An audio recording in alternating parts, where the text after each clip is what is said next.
increased trend as a result of the downstream policy.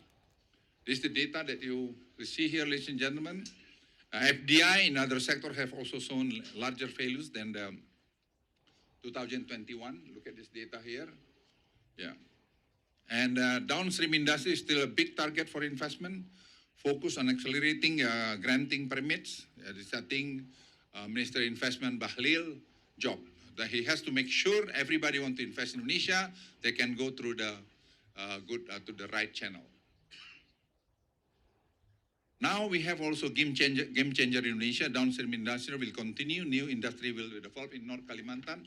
This is ongoing right now. We're going to have the largest petrochemical in the world. This is like $56 billion for the next 7-8 years.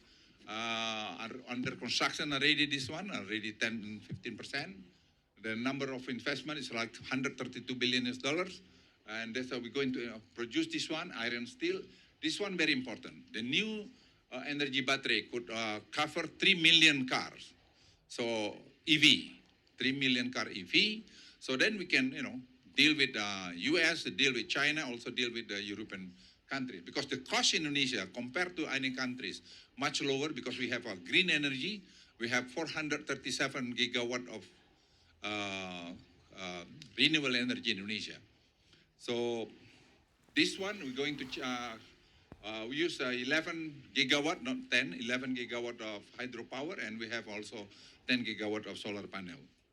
Construction aluminum smelter in North Kalimantan of downstream, something like this. And now let me touch about the last part. It's about G20. Investment will also be driven by the G20 deliverables. This one is very important. If you look at this data, ladies and gentlemen, I was also surprised, because when the president gave me instruction to list down the result of the deliverables of the G20, there's a number. Multilateral deliverables and bilateral deliverables, 140 and then 226. The amount, if you look at this, 238 billions and $71 billion for the bilateral deliverables. So you can imagine that we have to execute this one right now, like JETP here, JETP $20 billion. We are working on that very much today. Increase of global commodity price. I mentioned to you about the downstream industry, about efficiency today. So then the commodity price. We rely on commodity price, but today we will not rely only the commodity price at all anymore. Increased ratio of iron export. This is also, next slide, please. Next slide. Look at this one, iron and steel export to the world.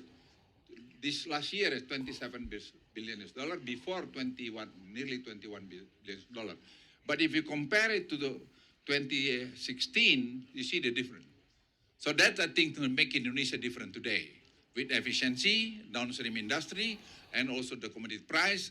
And the last one is the Dana Desa or village fund. Village funds, very, very important to bring stability in Indonesia because we have 74,000 villages around the country. So each village, government directly from the central government, we inject 1 billion rupiah. So the economy within the desa, within the village, moving very, very well. That make Indonesia become very resilient today. Now, increased export from the downstream industry contributed to increase of export and trade surplus. Next slide, please. Yeah, this one. You see this one. This is, I think, very important. Iron and steel export. This is iron and steel trade balance. So you can look at this one. How do we manage our economy today? Because the decision-making process in Indonesia today, this is also run by the young people of Indonesia. People sometimes, the developed countries say, hey, you have to be careful with the climate change. I said to one of the senior American government, I said, hey, don't lecturing us about the environment, because we have also responsible to the next generation of Indonesia. My granddaughter, eldest granddaughter, she's studying in America. She's studying in the Georgetown University. She's the one remind me, and she said, Opung, grandpa, don't ever make any policy against the interest of my generation. That message is very powerful. So I said to anybody in a foreign from the Western country or developed country. Hey, you don't need lecturing us on that. I have responsibility of that. So I'm not going to make any policy against the interests of the young generation of Indonesia. I promise you. In addition to iron and steel, downstream industry export has started to move to the paste production. This is, I think, very important. Not only iron and steel anymore this year. We have already nickel made in production. You see here mixed precipitate export destination country. And China becomes Indonesian main export destination. And if I move to discipline fiscal policy, achieving budget deficit target 1 year before 2023. Next slide, please. Yeah, next slide. Yeah, if you look at this slide, ladies and gentlemen, I'll show you all the data about Indonesia. So all the data you look at it here, I think showing that we are doing very well today. I mentioned about digitalization, this one. We have a budget, government procurement, 105 billion US dollars. Used to be, we import 95%. And now, this year, we're going to be, to import only only 15%. So 85% going to be local production since last year.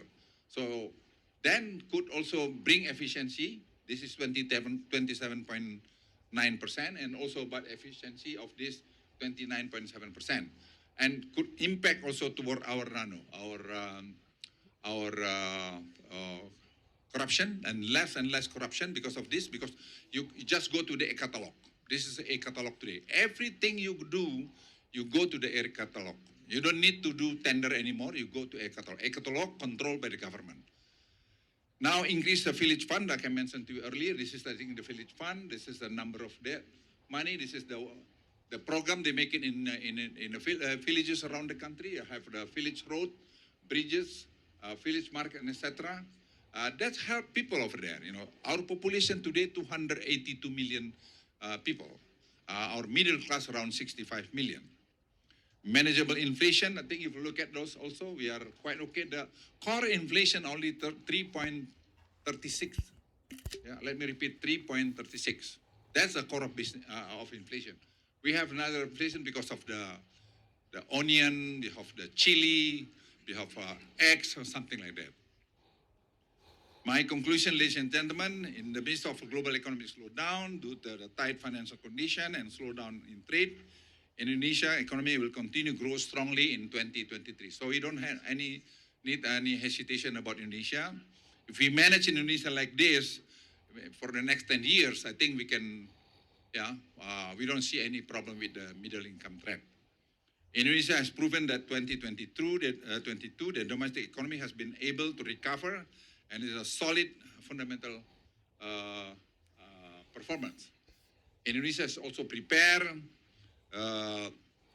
itself for the risk of global slowdown, including by not relying on the raw commodities, growth and inclusiveness, accompanied by fleet strengthening and government efficiency. Government efficiency, ladies and gentlemen, is very important. Yeah, very, very important. Like I mentioned earlier, the data showing that we can save like 29.7%.